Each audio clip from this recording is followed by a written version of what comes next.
more awake than I am, so maybe you can have a good effect on me. We're glad you're here this morning at Parkrose Community United Church of Christ. If you're visiting, I'm Don Frueh, I'm the pastor, and we're glad you're here. And as we gather in this place, we offer our respects to the ancestors and descendants of the original people of this land. We invoke their presence, and we welcome all here today by saying, whoever you are, and wherever you are on life's journey, you are welcome here.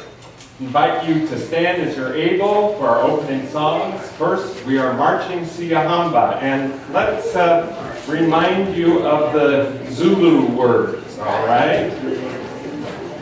I'll say the word and you repeat it. Siyaham, Ekukanyen, Kwenkos. Siyahamba Kukanyen Kwenkos. Siyahamba Kukanyen Kwenkos. I think you're ready. Let's go.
Lots of great energy, and let's channel that energy now into peace.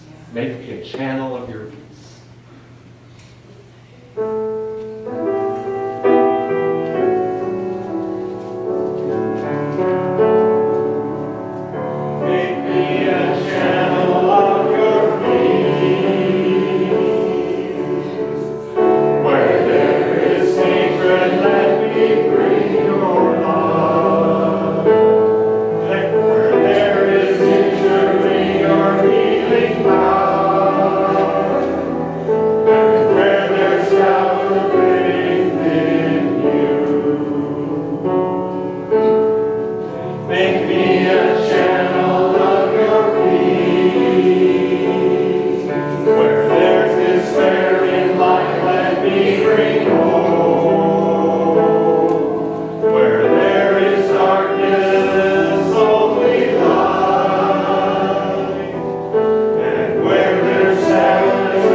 Please take a moment to greet your neighbors in the spirit of peace.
Find your way back to your seats.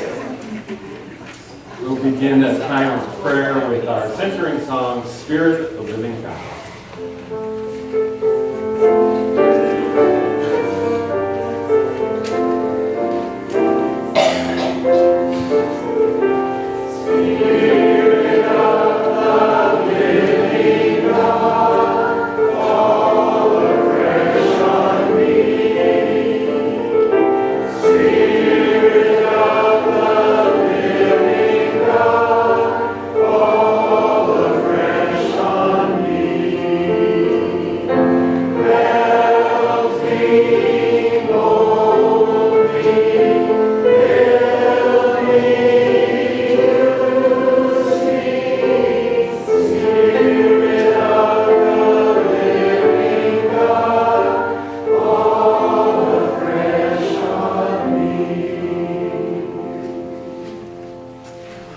Together in one voice. Spirit of life, hear our prayers. We hardly know where to start as we try to make sense of our broken and hurting world. We struggle to find a way forward which can bring change and new growth to us and all around us. Give us a new sense of commitment to do the work to which your love convicts us. Show us how to remake ourselves as agents of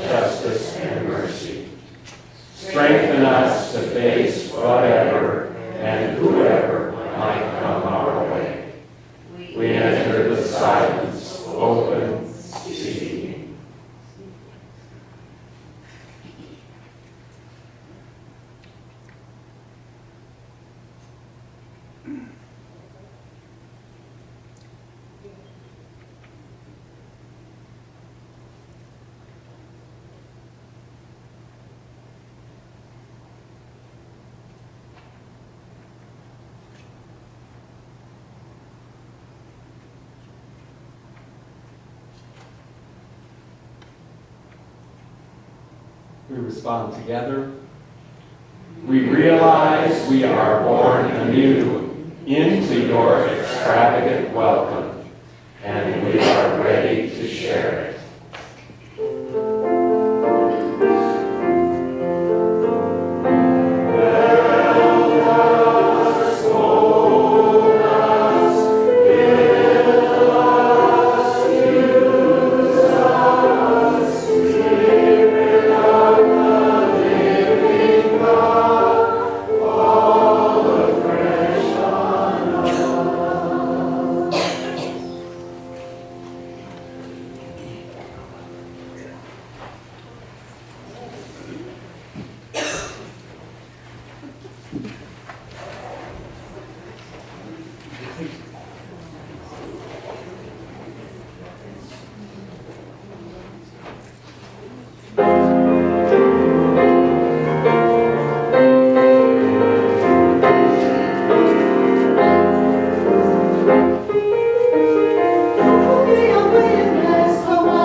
Invite the young folks to come meet me here as we sing our song, Welcoming Them.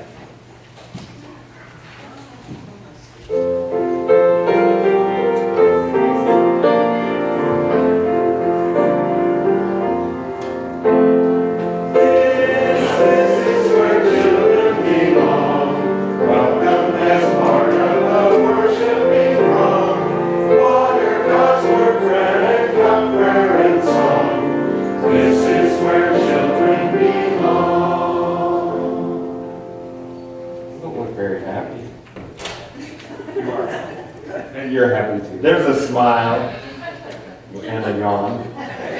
So, are we keeping you awake? Not very well. So what's happening? It's summertime. Are you having a good time? Yeah. Yeah. Did you go swimming? Have you been swimming? No? It is my school. Yeah. Yeah, but we put it up, down. I know. Put it in the garage. You have to get it level, don't you? Yes. That's the problem with pools I sometimes. slip inside you in the grass. Oh. Well, you know what can happen with that? You know what you do to fix the grass? Just let it grow. You plant seeds. You plant seeds. What are seeds? You know what they are? Where do they come from? They come from other plants. So, for example, if you have a sunflower, the middle of the sunflower comes out, and those are seeds of the sunflower. Oh, and so you just pick them and put them in the ground. Well, usually if you can plant them, they usually plant themselves. Yeah, that happens too. But usually what happens, I think, is that you let them go over the winter, and then you plant them the next year, right? And seeds, when you look at them, they look dead sometimes, right? It's like, what's ever going to come out of this? I planted a few sunflowers. Daddy gave me a whole patch. And they'll be tall, won't they? They'll be big. But the cool thing about seeds is that they come from the same plant that they grow into. So in a way, that's how that plant, I'm going to use a big word here, regenerates. It recreates itself by letting the seeds go out. And so God does that for us too. That sometimes if we're worn out and tired, we know that God can help us make ourselves all over again. And we can be different people. You know what? I didn't even go to seminary. I didn't become a minister until I was 60. Oh, thank you.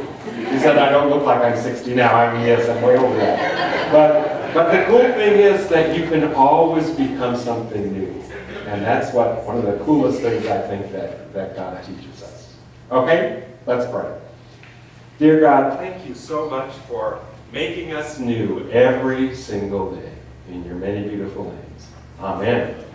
All right, we'll sing our song as you...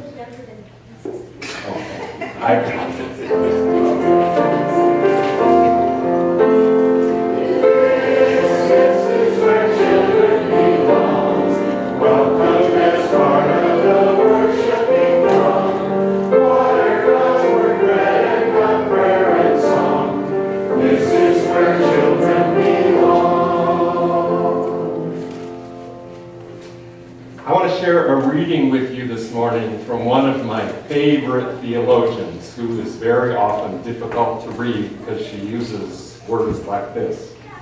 I found a quote that I think we can dig into here. It's from Catherine Keller's book, Face of the Deep, Theology of Becoming, where she talks about creation in new and amazing ways. Beginning is going on everywhere. Amidst all the endings, so rarely ripe or ready, they show up late, these beginnings, bristling with promise, yet labored and doomed. Every last one of them is lovingly addressed, in the beginning. But if such talk of this beginning and the end, has produced the poles, the boundary markers of a closed totality, if the beginning has blocked the disruptive infinites of becoming, then theology had better get out of its own way. If something becomes, it's not what it was before. Genesis, a becoming text, a text of becoming, an unfinished narrative, is not a replication or a rearrangement. Always again, there arises an element of the unprecedented. Does the new not come from this sense of nothing? Are we not created from this nothing, the bottomless shadow, tomb, or womb of ourselves? We are created from everything, exclaims a friend, gazing at his newborn child. He's thinking of the dust of stars, species, genes, of histories and personalities recycled in this unpredictable little nova, folded like a bud in his arms. What if beginning, this beginning, any beginning, the beginning, does not lie back like an origin, but opens out?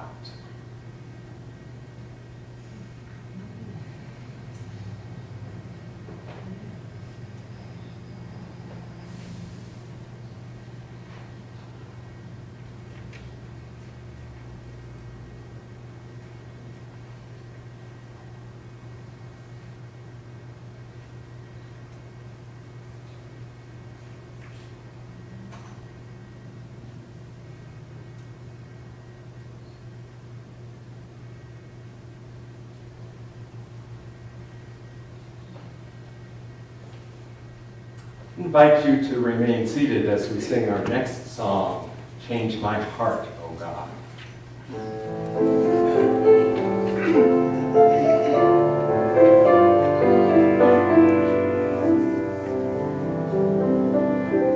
Change my heart, O God, make it ever true. Change my heart.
To bring us our next amazing lesson from the book of Revelation.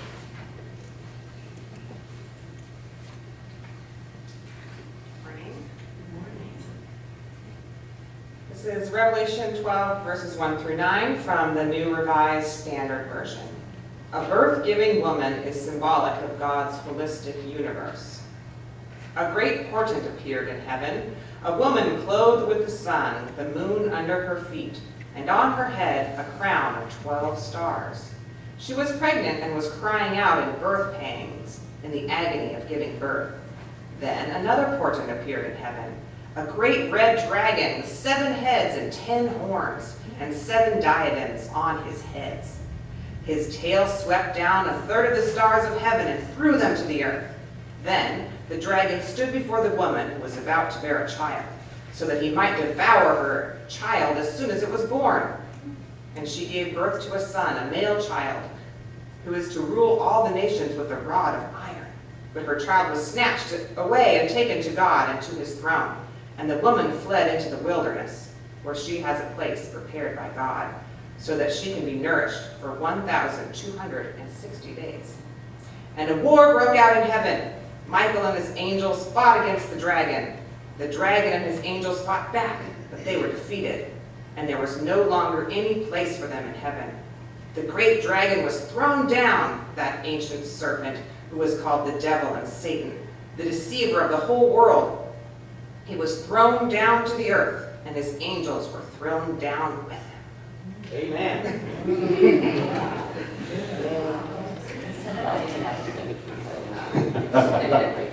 Lord just said, explain that one.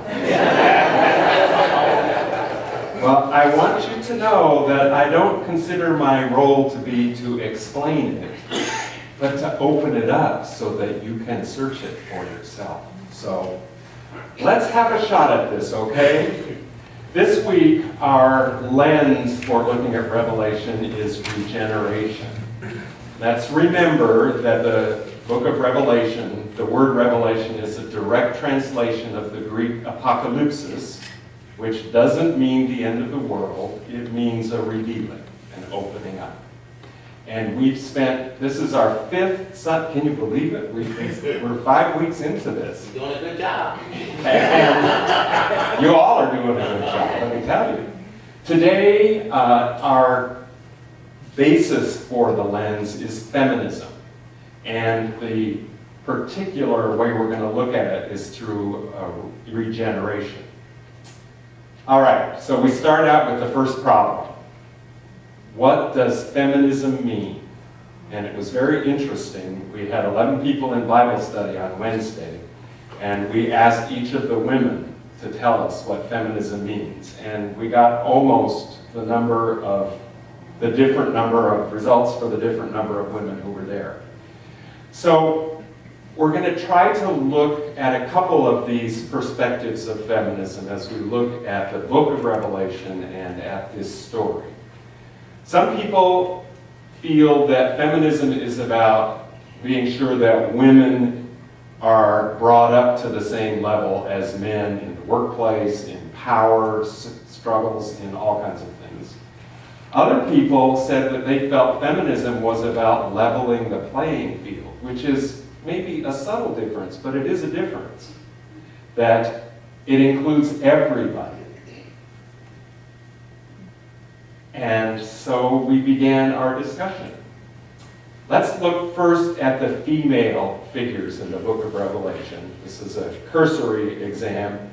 Much of what I am going to share with you today I got from an incredible lecture by Elizabeth Schussler Fiorenza. We'll see a quote from her later. One of the primo feminist theologians of today. She and Catherine Keller are two of the biggest names in feminist theology. And she identifies three women in the book of Revelation: the whore, the birth-giving woman, and the bride.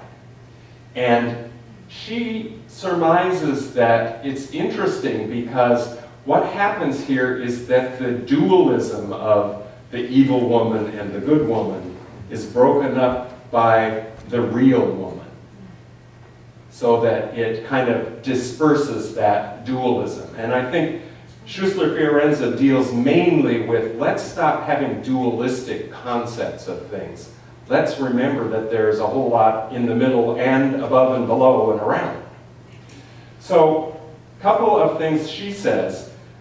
When reading Revelation, read the sexual language politically. In other words, the whore of Babylon. Babylon is often used together with Rome.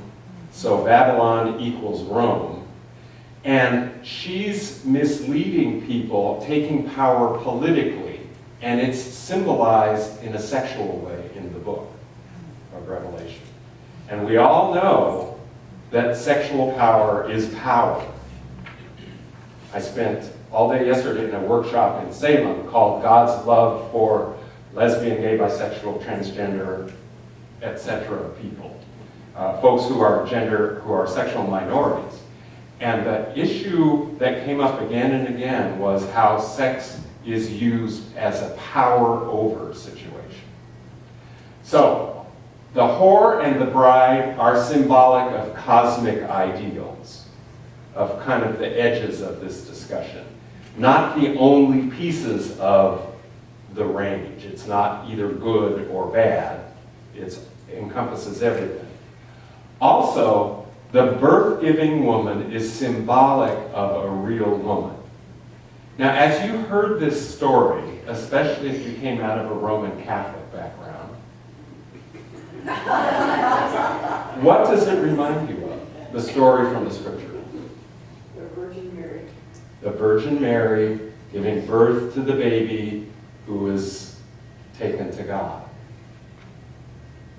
And Louise was telling us, in every Catholic church, the statue of the Virgin Mary has the moon under her feet and the sun, it's taken from this passage. So this symbolism is extremely powerful. Part of what Schussler-Fiorenza is getting at in her whole discussion is that we need to unhook the dualism and the gender codes that are incorporated in this 2,000-year-old piece of literature. An amazing piece of spiritual literature that is actually intended to give people hope, not to think that it's the end of the world. Well, there's one other woman that's in the book of Revelation. Can you, if you were in Bible study, you can't answer this question. Who's the other woman? Do you remember? We've talked about her once. The weeping woman. Right. It's the weeping woman. Mm-hmm. Actually, it's Jezebel. At the very beginning, we talked about the 7 cities, and the city of Thyatira was letting Jezebel mislead them. And Jezebel is the only real woman, the only historically based woman that appears in the book of Revelation. And she's really important because she represents a threat to power all the way around. She also is a false prophet, so she has this kind of dual role. But it's interesting that of the whole book, there's only one real historical woman mentioned. So here's Schussler-Fiorenza's basic kind of idea that gender is an ideological construct which is produced by and in turn legitimates and naturalizes the relationship of domination. Gender is a construct, and it changes. What gender meant in 2,000 years ago is not what gender means today. And the roles that are attached to that gender are what get us in trouble a whole lot of the time. So Schussler-Fiorenza is saying, let's not maintain that dual gender code that's male and female. Let's open up the gender code so that we get all the pieces in between. For a lot of us, that's kind of hard because it's in here, right? We've been taught well. But we see how gender roles are shifting. I was at Jazzy Bagels in Gresham on Friday having my bagel and coffee. And I tried not to listen, but I overheard this conversation. I could not believe it. It was a group of people who were setting up a home for children of broken homes who had no place to live. And this one man was talking about how they were going to do some training. They were going to have a woodworking shop and a professional kitchen, and the boys would do the woodworking and the girls would be in the kitchen. It was all I could do not to stand up and say, what? 2017? And sadly, they were from a religious organization. So we have perpetuated, the church institution has perpetuated these codes for millennia. So, how do we get here?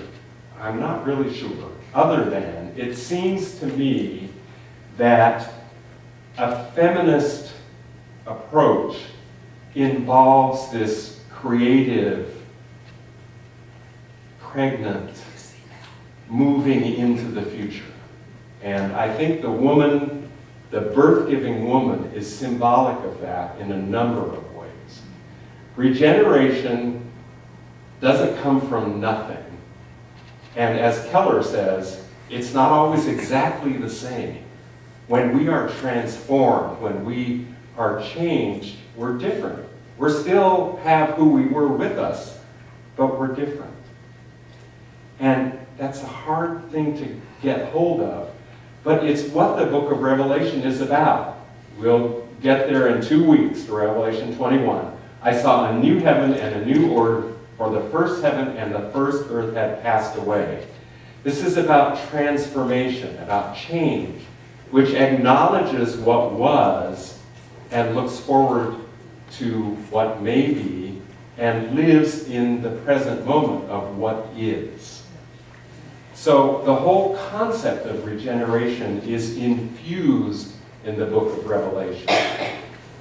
If you remember early on, John talks about the resurrected Christ. Now, if that isn't the ultimate regeneration or transformation, I don't know what is. And if we claim to be people who are people of the resurrection,